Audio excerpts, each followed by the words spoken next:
আসসালামু আলাইকুম dear viewers. কোরআনের বাংলা অনুবাদ প্রথম পর্বে আমরা সূরা বাকারার 7 নম্বর আয়াত অবধি পাঠ করেছিলাম। আজকে দ্বিতীয় পর্বে আমরা সূরা বাকারার 8 নম্বর আয়াত থেকে পাঠ করতে শুরু করব।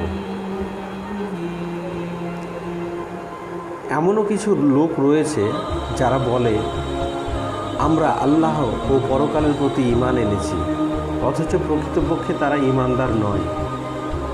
তারা আল্লাহ ও ঈমানদার লোকদের প্রতারিত করতে চায় মাত্র, কিন্তু মূলত তারা নিজেদেরকেই প্রতারিত করে, যদিও সে সম্পর্কে তাদের কোনো চেতনা নেই।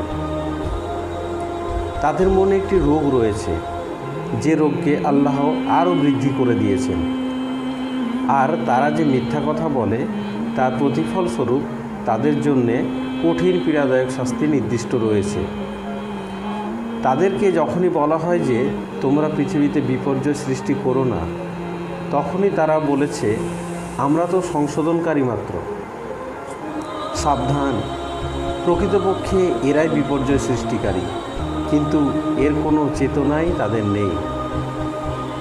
আর যখন তাদেরকে বলা হয় অন্যান্য লোকেরা যেমন ঈমান এনেছে তোমরাও সেরূপ ঈমান আনো, তখন তারা উত্তর দেয় আমরা কি নির্বোধ লোকদের না ঈমান আনব?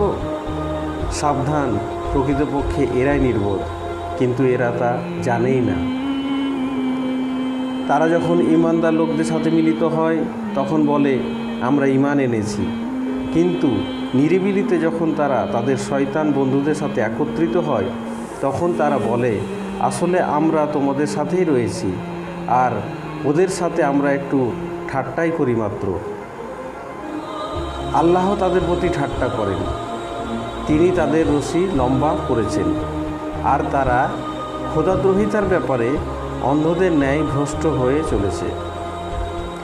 এরাই হেদায়েতের পরিবর্তে ভ্রান্ত পথ ক্রয় করেছে, কিন্তু এই ব্যবসায় তাদের পক্ষে মোটেই লাভজনক হয়নি। তারা আদৌ সঠিক পথের অনুসারী নয়। তাদের দৃষ্টান্ত এই, যেমন এক ব্যক্তি আগুন জ্বালালো, যখন সমস্ত পরিবেশটি উজ্জ্বল হয়ে উঠল তখন আল্লাহ তাদের দৃষ্টিশক্তি হরণ করে নিলেন এবং তাদেরকে এমন অবস্থায় ফেললেন যে অন্ধকারে তারা কিছুই দেখতে পায় না। তারা বধির, বোবা, অন্ধ, তারা এখন আর প্রত্যাবর্তন করবে না। অথবা তাদের দৃষ্টান্ত এরূপ যে আকাশ হতে মুষলধারে বৃষ্টি পড়ছে, তার সাথে অন্ধকারময় মেঘমালা, গর্জন ও বিদ্যুতের চমকও রয়েছে। তারা বজ্রের গর্জন শুনে মৃত্যুর ভয়ে নিজেদের কানে আঙুল ঢুকিয়ে দেয়।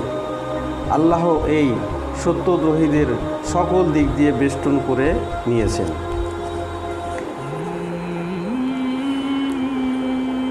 বিদ্যুতের চমকে তাদের অবস্থা এতটা সংকটপূর্ণ হচ্ছে যে মনে হয় অচিরেই বিদ্যুৎ তাদের দৃষ্টিশক্তি হরণ করে নেবে।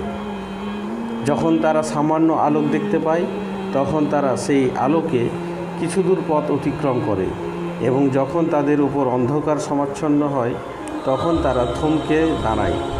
আল্লাহ চাইলে তাদের শ্রবণ শক্তি ও দৃষ্টিশক্তি সম্পূর্ণরূপেই হরণ করে নিতেন। তিনি নিশ্চয় সর্বশক্তিমান।